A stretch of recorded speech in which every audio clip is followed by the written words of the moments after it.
Atlanta, is home to 500,000 people, and 51.8% of that population is African American. However, Atlanta clings to an extensive segregationist history.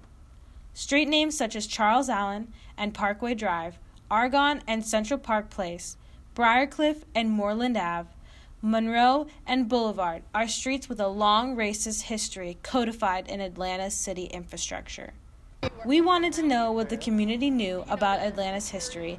Then we met Chip. The history is totally racist. Through that light is the black side of the road. Mm-hmm. This was the white side of the road. Those guys, in the early days, their side of the road is actually named after the Confederate general, who was the first Grand Wizard of the KKK. They didn't like it. They went to City Hall, asked for their road to be renamed to the same name as the white side, and got vetoed. So, different society back then than it is today. Although, we still have two road names. Right. So maybe it's not that different. Something needs to be done. Chip launched our project into the right direction, though he admitted to only recently discovering this information from Victoria Lemos, a historian focused on Atlanta. She had this to say. What worried these white neighbors was what they called the quote-unquote encroachment of black residents. But not just any black residents. In the Fourth Ward, African Americans were middle class, even upper middle class. They were educated, preachers, pastors, masons, oddfellows. John Wesley Dobbs, who I talked about in episode 24, he bought his house on Houston Street in 1909 when the neighborhood was changing from white to black. What Victoria told us pushed us even deeper into our journey. We hope to discover more information from the community. We were surprised at how many people were new to Atlanta at all. Okay. Did you know anything about those? Why that's like that, or? I don't know. What about you, honey? Do you know why? No, you guys don't know anything about it? No. But we weren't surprised at how unaware not exactly. I just really work with it. Or misinformed. I'm not from here, so. Or uninterested most people native to Atlanta were. Can I ask you guys a couple questions? Hi, puppy. In the history of the streets they lived on. Do you guys have time to answer a couple of questions? We're GSU students. We're filming. Sorry. No? Okay. We didn't want to give up, though. There's a question. We're GSU students and we're doing just a little project on the street name. Do you have time? Sorry. No. And we were glad we didn't, because then we met Angie Lewis. Angie Lewis. Nice to meet you, Angie. So my name's Grace O'Donnell, and this is Janine and Georgia. We're from GSU. We're doing a project on the history of these streets that cross Ponce de Leon, which have kind of a racially segregated history behind them. So I'm just wondering what you know about it.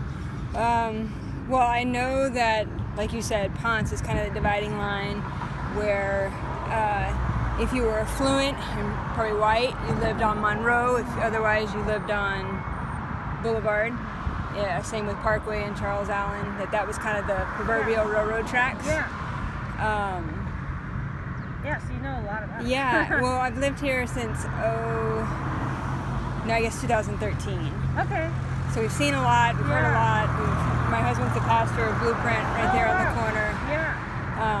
So yeah, in our time we've seen, like the Section 8 housing. Yeah. Like the people, I guess the gentrified community coming in and kind of, and I'm generalizing for sure, but people saying, well, if we could just get rid of the poor, this would be an amazing neighborhood. And then you've got the poor saying, if they would just leave, this would be an amazing neighborhood. And so, and again, that's way overgeneralizing, but like you see huge apartment complexes and things that the average person can't afford popping up and pushing out people. And I mean, that's true of a lot of our neighbors. The taxes have gotten so high and that type of things. So actually what we're doing is trying to bring awareness about the two different names. Yeah. For right now, the two names, I don't know where exactly Monroe came from, but really it's about the fact that they're two different names, and that is the segregating part of the streets, is that there was a lot of push for the names to be the same, because it is all just one street, but there was a lot of pushback from the It's for government sure saying, a divide, and you can even see the divide. You cross over, and it's like, oh, this is very different. Right. I mean, my husband's African American. I'm raising 6 biracial children, so I'm very aware that there's different worlds, Right. and it's sad. Yeah, it's sad. It's like we're in 2020, and it's sad. And you see, like, even the political climate right now, and the division, and So would you say you would be excited if the names were the same?